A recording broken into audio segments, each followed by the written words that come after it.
Welcome sa DRS 2.0. Fresh at nagbabagang happenings ba ang hanap mo? Mga padabarkads man yan o mga trending topics? Pwes, sagutin natin yan.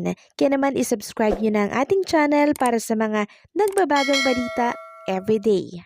Welcome back again sa ating YouTube channel mga Kadabarkads, and for today's video, ang pag-uusapan natin ay tungkol sa mga importanteng kaganapan sa loob at sa labas ng Itbulaga. Pero bago po ang lahat, congratulations sa mga cast ng Bahay Aruga dahil talaga namang napakaganda po ng storyang binigay nila sa mga televiewers. Maraming mga aral na natutunan, maraming mga mata ang napaiyak, tumatak sa atin yung kahalagahan po ng pagpapahalaga sa mga taong nagpapahalaga rin po sa atin.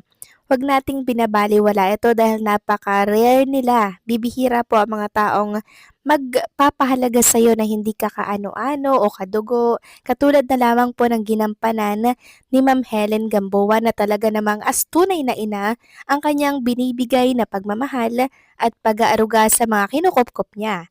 Yung naging confrontation nila ni Paulo Ballesteros ang mas lalong nagpaiyak sa mga viewers at sa mga cameraman at kay Maine Mendoza na super natural ng pag-iyak. Maraming nagsasabi na talagang best actor si Paulo Ballesteros. Napaiyak at nadala niya po ang lahat ng viewers. Ako nga po mga Kadabarkads, hindi ko namamalaya na tumutulo na po ang luha ko. OA na kung OA, pero totoong tago sa puso ang mga napanood natin kahapon. Kaya pala sinabi ni Paulo Ballesteros na pakatapos ng eksena nilang yon ni Ma'am Helen Gamboa ni Yakap at nag-sorry siya maging sa Itbulaga Studio kahapon, napaiyak na din po si Paulo Ballesteros. So mababaw po kasi ang luha niya mga Kadabarkads.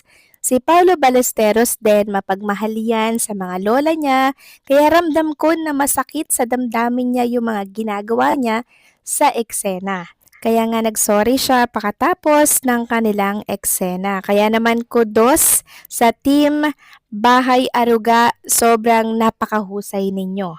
Ayon nga po sa isang netizen, buti pa sa Bahay Aruga kahit hindi niya anak, inaaruga at minamahal niya, hindi gaya ng nanay ko na walang pakialam sa akin kahit kailan.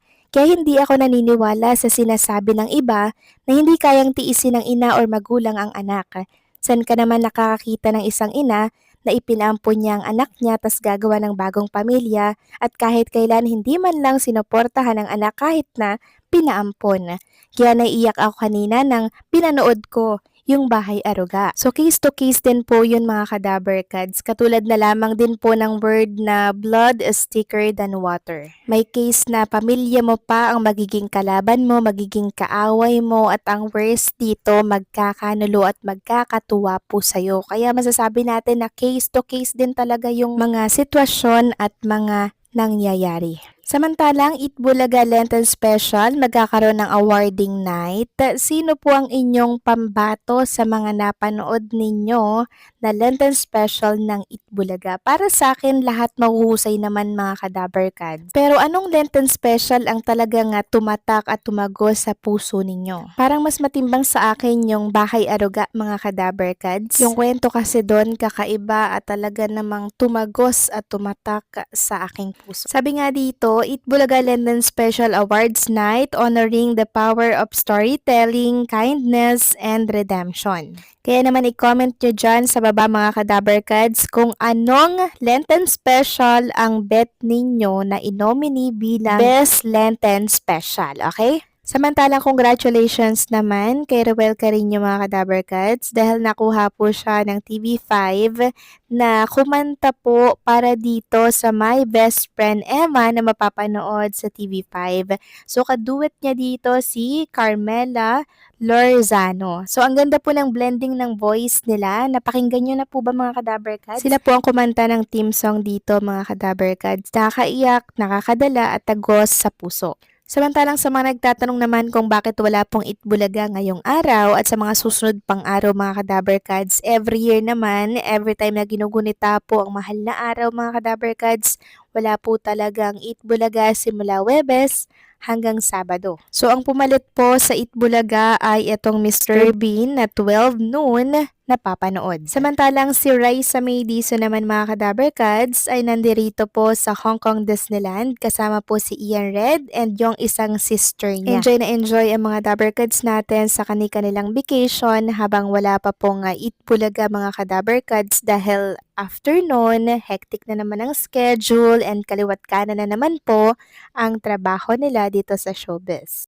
Samantalang next topic naman, pag-usapan naman natin ang tungkol dito kay Alan Kay. Si Alan Kay na pinapalabas po na patay na daw sa ibang mga channel dito po yan sa YouTube. Yes po mga ka-Daberkads, pinapalabas nilang pumanaw na daw po si Daberkads Alan Kay. Kagabi kasi mga ka-Daberkads, may napanood po akong video dito sa YouTube at ang title, Alan Kay pumanaw na, Anet Goso na paiyak daw. Ngayon, marami pong nalilitong mga tao. Sabi nila nakakapanood lang daw nila kay Alan Kay kahapon or nung isang araw nasa Itbulaga pa ito. Tapos marami din pong na-shock, marami din pong nagulat.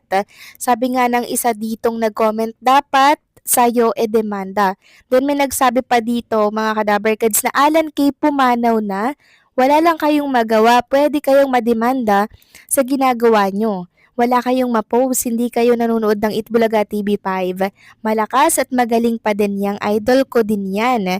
Tigilan nyo na yan, hindi man lang kayo magbasa ng maayos kahit Tagalog, hindi maintindihan.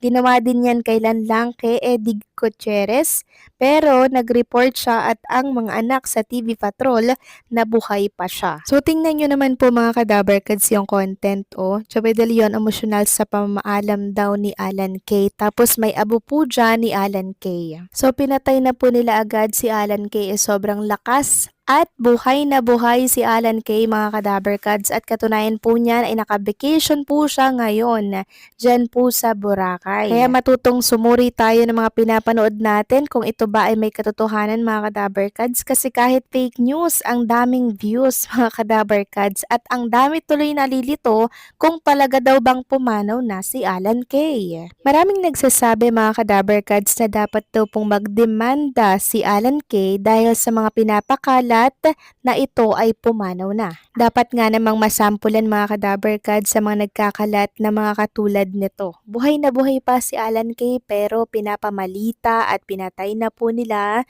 yung taong sobrang lakas pa. Actually mga Kadaberkads, hindi lang po si Alan Kay ang ginagawan po nila ng fake news, maging ang iba pang mga Kadaberkads natin, sinisiraan at ginagawan din po nila ng maling istorya.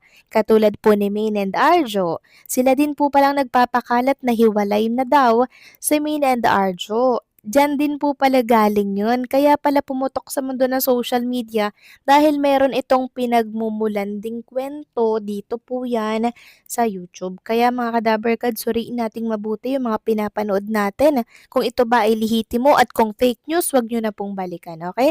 So paano hanggang dito na lamang po ang update natin at maraming salamat po sa inyong patuloy na pagsuporta.